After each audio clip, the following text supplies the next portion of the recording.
శ్రోతలకు నమస్కారం. గోదావైభవము కార్యక్రమమునకు స్వాగతం. ప్రార్థన. ఉన్మేలిత మహాగౌద వైభవోన్మత్త జీవనం తులసీవన ఘనాసారం కృష్ణం వందే జగద్గురుం.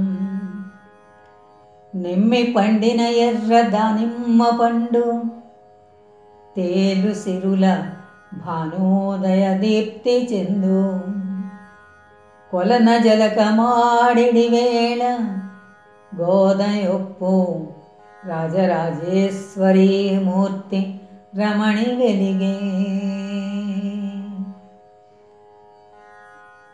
బాగా పండిన ఎర్ర దానిమ్మ పండు రంగు ఆ అరుణోదయ కాంతులేనుతున్నట్టుగా ఉన్నప్పుడు గోదా కోనేటి నీటిలో జలకమాడుతూ ఉంటే ఆమె అచ్చు శ్రీ రాజరాజేశ్వరీదేవిలాగా వెలిగిపోయింది.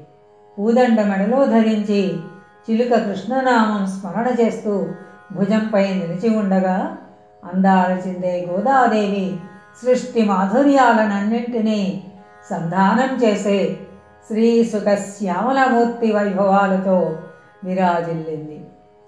సుప్రభాత సేవ ముగించిన పూజారి గారు వైష్ణవ స్వామి అప్పటికే తిరిగి వెళ్ళిపోయారు. స్వామి ఒంటరిగా ఉన్నాడు. గోదమ్మ మనస్సులో ఏకాంత భక్తి వెల్లివిరిసింది. ప్రేమాతిశయంతో స్వామిని పదే పదే ముద్దులు పెట్టుకుంది. గోపికలెందరో ముద్దులు పెట్టగా కంది ఉబ్బిపోయిన నీ బుగ్గలలో నాకు భాగముంది స్వామి అని ఆమె పలుకగా స్వామి ముఖాన చిరునవ్వు విరిసింది.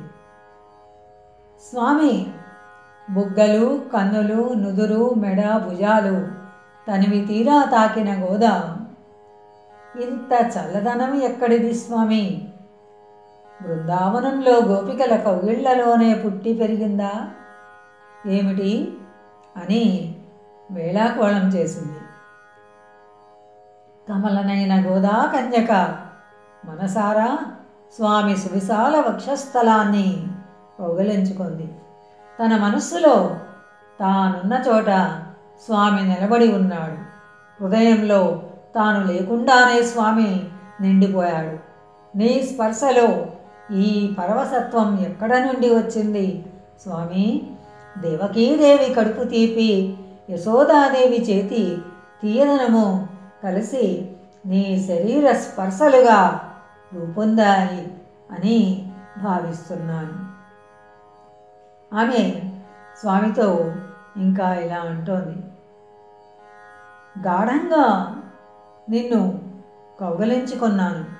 చల్ల చిలుకుతూ నిన్ను చేరవచ్చిన గోపకన్యలను ఎవరికి వారిని ఏకాంతంలో కౌగలించినట్లున్నావు. వారి వెన్న చేతుల జిడ్డు వలననే నీ శరీరం ఇంత నున్నగా తయారైంది అనుకుంటున్నాను. అలా స్వామిని స్పృశిస్తూ తన భావాలన్నీ మనసులో దాచుకొని మరొక మారు ముద్దు పెట్టుకొని పూదండ తీసి స్వామి కంఠాన్ని అలంకరించింది.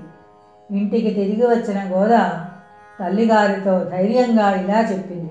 అమ్మా, నీవు చెప్పిన విషయం జాగ్రత్తగా ఆలోచించాను. నా నిశ్చయం చెబుతాను విను. మన ఇలవేల్పు కోవెలలోని మదన గోపాల దేవునికే నా శరీరాన్ని సమర్పణ చేశాను.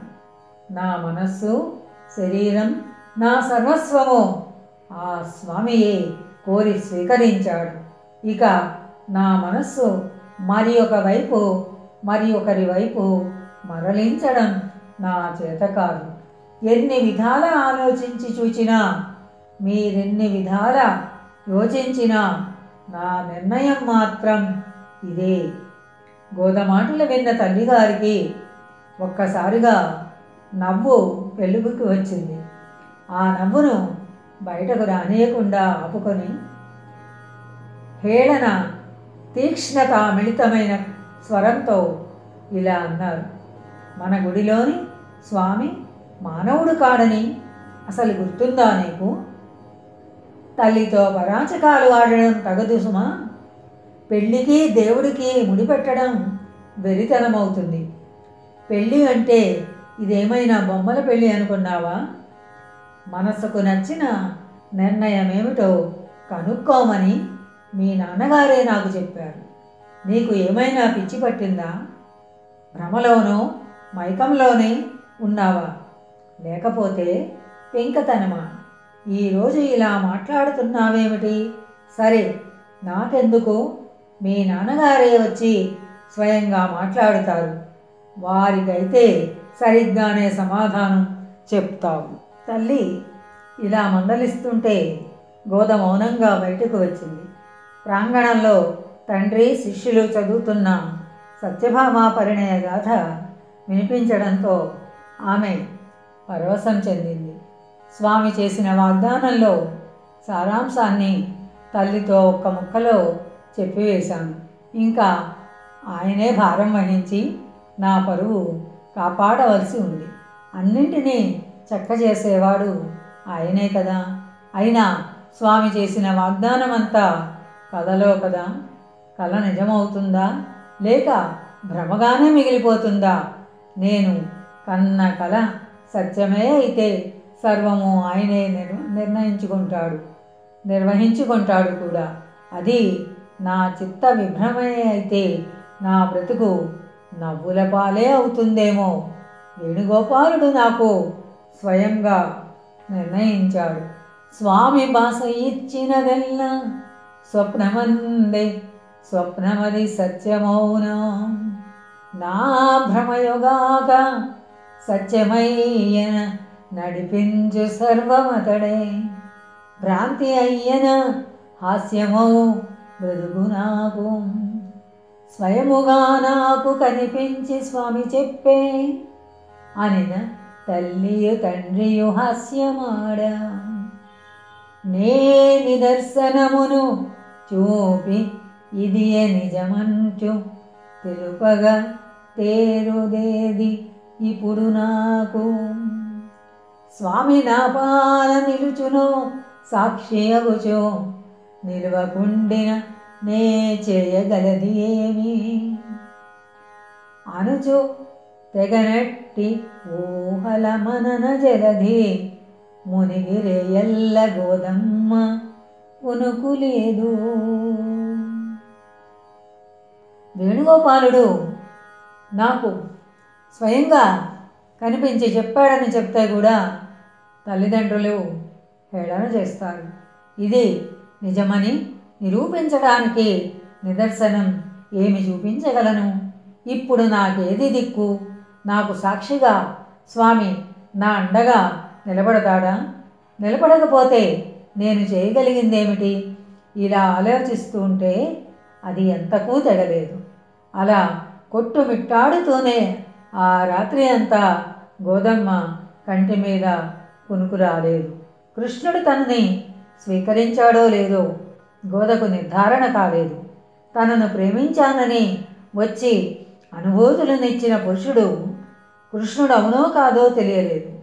నీవు నా దానివి అని వేణుగోపాలుడు అన్నాడే కానీ ఆ పురుషుడు తాను అవునో కాదో చెప్పలేదు. ఆ దివ్య పురుషుడు ప్రత్యేకంగా కనిపించాడు. కృష్ణుడు కనిపించింది కలలో మాత్రమే. ఆ దర్శనం సత్యమా లేక తన మనోవిభ్రమ తేలలేదు. మరో ప్రక్క తల్లిదండ్రులు తొందర పెడుతున్నారు. ఇంతకీ తాను ప్రేమించింది మానవుణ్ణి కాదనే విషయమే హాస్యాస్పదమైనది.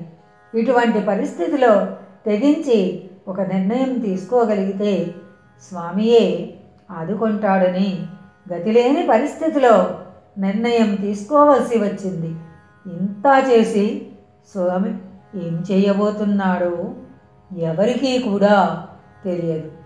ఆశయు నిరాశ ఇట్టు అయ్యలూప జాగరము సేయు గోదమ్మ సరస భావ మాలికలు భక్తవరులను మనుచుగాక 14వ సంపత్కరములు.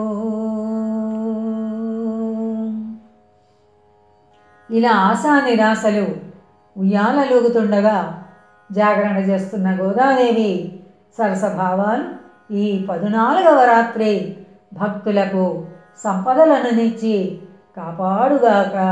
స్వస్తి సశేషం. మోహనవాణి తెలుగు పాడ్కాస్ట్ వింటున్న శ్రోతలందరికీ హృదయపూర్వక ధన్యవాదాలు. ఏమండోయ్, ఇప్పటివరకు మన ఛానల్కి సబ్స్క్రైబ్ చేసుకోకపోతే ఈ క్షణమే వెంటనే సబ్స్క్రైబ్ చేసుకుని ఆ పక్క నుండి బెల్ బటన్ని మ్రోగించండి. అప్పుడు నేను చేసే అప్డేట్స్ అన్నీ మీ ముందు ప్రత్యక్షమవుతాయి.